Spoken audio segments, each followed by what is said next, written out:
Hai guys, kalian tahu nggak kasus terbaru dari Dilan? Serius nih, itu akan sangat terkaget-kaget karena aku adalah follower ataupun yang mengikutinya sama ini.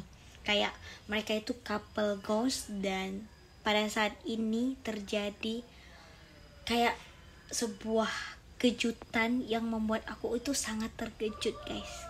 Kalian pasti tahu. Tapi serius nah, suaminya itu kayak bejat banget.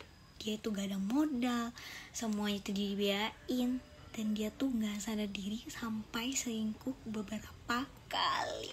Dan sekarang itu udah proses perceraian. Aku udah tahu, udah kayaknya udah cerai, udah selesai semuanya. Dan si suami atau mantan suaminya itu minta 3 miliar cok.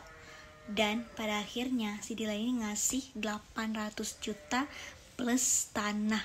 Serius, kalau aku jadi Dilan, aku gak akan ngasih sepeser pun.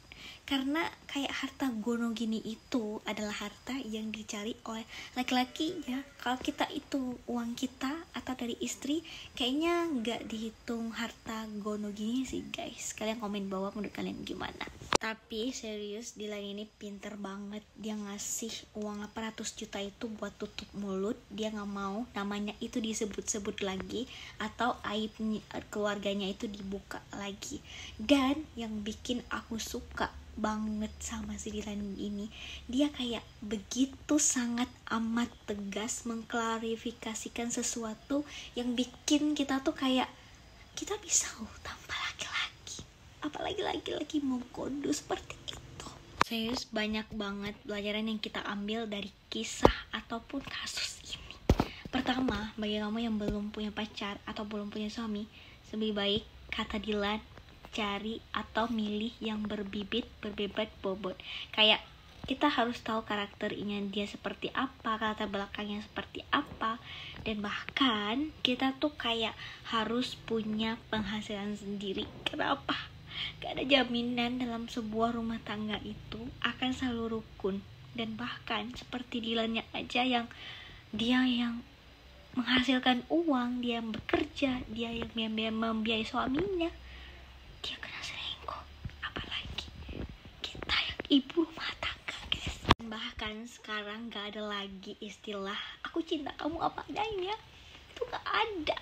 Kadang-kadang kita yang sangat tulus, tapi dari dia yang gak pernah ngebalas cinta kita, dan bahkan manipulatif, dan bahkan munafik.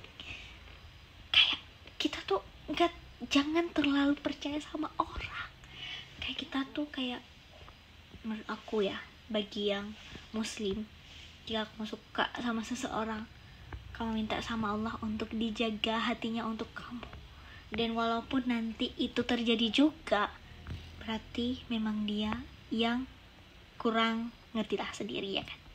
Yang pasti itu jadi pelajaran dimana kasus ini bisa mengubah para wanita itu kayak harus selektif dalam pernikahan, dan harus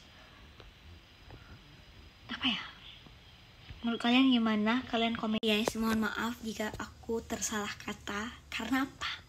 Karena aku adalah bagian yang dari netizen yang ngikutin cerita ini, dan aku coba untuk klarifikasi versi aku, dan kalian bisa klarifikasi di bawah ini. Pastinya aku akan balas.